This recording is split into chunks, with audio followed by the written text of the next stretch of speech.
cerné par les gens des Deux-Sèvres, de tous les côtés, sauf côté Fontenay.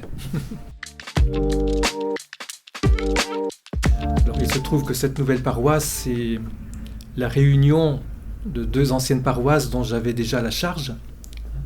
Donc Sainte-Marie-en-Plaine-et-Marais, pour ce qui concerne Benay et les alentours, et puis Saint-Pierre-l'Abbaye, concernant Maillezais et les alentours. Alors, et on a accueilli aussi Nieul-sur-Lotise, qui faisait partie d'une autre paroisse à côté, Montfort-sur-Vendée. Et on a laissé Doigt à Fontenay, parce que Doigt, c'est une nouvelle commune avec Fontaine, qui déjà, Fontaine faisait partie de Fontenay.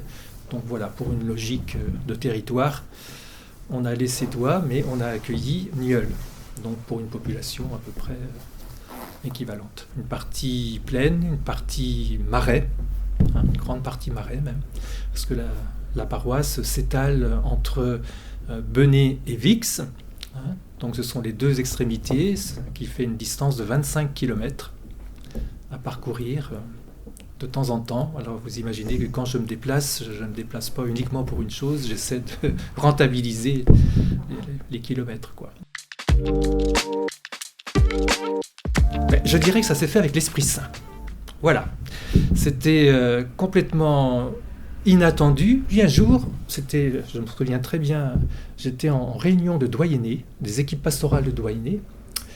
Le sujet ce jour-là était sur la pastorale familiale, et dans l'exposé qui a été fait, tout à coup est apparu Saint-Louis et Zélie Martin comme une famille un peu modèle. Je me suis dit, tiens, ça peut être une idée pour la nouvelle paroisse, sans en parler à personne, parce que je ne pouvais pas à ce moment-là. Je me disais, ça fait tilt en moi. Je me suis dit, tiens, c'est...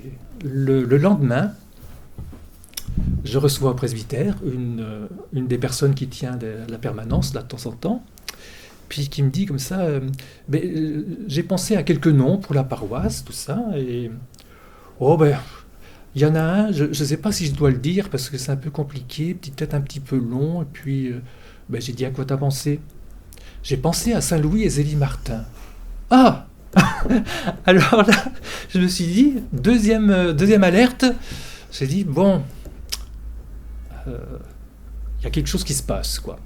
Le lendemain matin, je reçois ici le directeur du collège, qui me vient pour parler des noms de la paroisse. Mais j'ai dit, mon pauvre, t'es arrivé un peu trop tard, je les ai envoyés hier soir à l'évêché. J'ai dit, ça fait rien, c'est histoire de parler aussi, tout ça. Et puis, alors il me dit un certain nombre de noms. Puis lui, après, il me dit, mais toi, t'as pensé à quoi? T'as envoyé quoi comme... J'ai dit, j'ai envoyé premier Saint-Louis et Zélie Martin. Ah bon? Figure-toi que j'y ai pensé moi aussi. Donc 3 fois, en 3 jours. Je me suis dit, s'il n'y a pas l'Esprit Saint par derrière, j'y comprends plus rien. L'idéal pour moi, et je pousse à ça, c'est que comme il y a une messe par mois dans les grandes églises, que ces messes-là soient automatiquement des messes des familles. Voilà, que l'invitation soit faite à chaque fois. Alors, à Benay, ça fonctionne parce qu'on a une tradition là-dessus depuis 3-4 ans, là.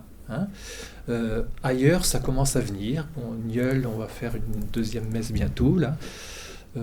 Voilà, sur Vix, alors Vix, Maillezais et Maillé, bon, ça travaille ensemble, donc quand il y a une messe, c'est pour ces 3 lieux aussi.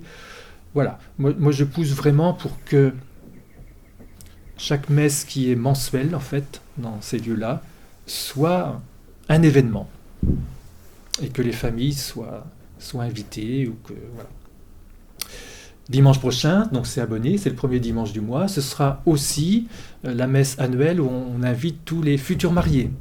Donc voilà, ça mélange beaucoup de choses, mais je crois que c'est à l'image aussi de la vie paroissiale, il se passe tout ça, quoi. Donc c'est normal que ça vienne dans une messe, dans une Eucharistie, pour rendre grâce aussi, pour des gens qui se préparent au mariage, des enfants du public qui ont eu un petit peu de caté le matin, d'autres qui sont à l'école catholique et qui viennent pour rencontrer les familles de la même génération, et puis la famille d'un petit enfant qui fait un étape vers le baptême, en lien avec l'éveil à la foi. Bon, voilà, c'est toutes ces réalités, c'est ce qui fait la communion, finalement.